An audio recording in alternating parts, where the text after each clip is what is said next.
پیارے رسول صلی اللہ علیہ وسلم فرمانے لگے کوئی شخص گناہ کر رہا اور لوگ اس گناہ کو روکنے کی قدرت بھی رکھتے ہیں. والد ہے اولاد کا گناہ روک سکتے ہیں، گھر کا سربراہ ہے اپنے ماتحتوں کا گناہ روک سکتے ہیں، دوست ہیں وہ گناہ روک سکتے ہیں. جو بھی شخص کسی گناہ کو دیکھے اور لوگ اسے گناہ کو روکنے کی قدرت بھی رکھتے ہیں ولا یغیرون، لیکن پھر بھی نہیں روکتے،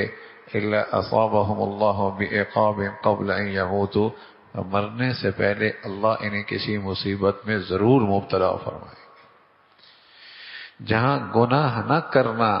ایمان کا فریضہ ہے، جہاں گناہ نہ کرنا ایمان کا فریضہ ہے، وہاں گناہ ہوتے دیکھنا اور اسے روکنے کی قدرت بھی رکھنا یہ بھی ایمان کا فریضہ ہے کہ اس گناہ کو روکا جائے. جہاں ایمان کا تقاضا یہ ہے کہ آدمی گناہ نہ کرے، وہاں یہ بھی فریضہ ہے کہ اس کے ماتحتوں میں اور اس کی نظروں کے نیچے اور جہاں اسے اختیار ہے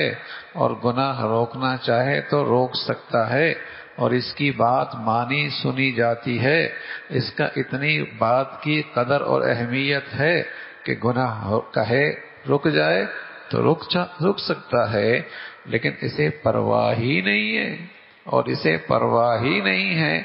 تو یہ ایمان کے فریضے میں کوتاہی کر رہا کبیرہ گناہ ہے. مرنے سے پہلے اس کی نحوست اس کی زندگی میں ضرور آئے گی.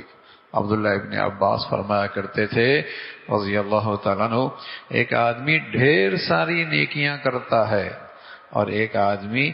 فرائض اور واجبات پہ اکتفا کرتا ہے، لیکن پہلا وہ شخص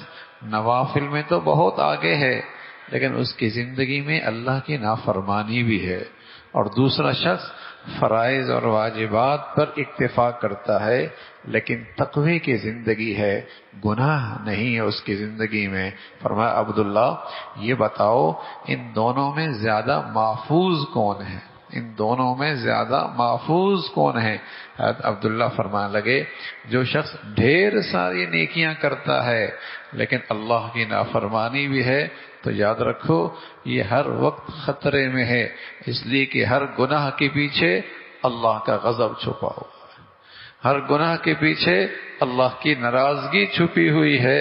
یہ زیادہ خطرے میں ہے. تو ایمان کا فریضہ یہ بھی ہے کہ گناہ دیکھیں اور اختیار اور قدرت ہو اسے بھی روکنا چاہیے.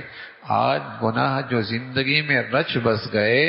اور کتنے گناہ ہیں جن کے گناہ ہونے کا احساس بھی ختم ہو گیا، اس میں اسی فریضے کی کوتاہی کا بڑا دخل ہے کہ اب وہ گناہ زندگی کا حصہ بن چکے ہیں، گھروں میں روک ٹوک ہی ختم ہو گئی جس سے اس گناہوں کا احساس بھی ختم ہو گیا. اللہ رب العزت ہم سبھی کو تقوی کی اس مبارک گھڑی میں تقوی کی دولت نصیب فرما دے.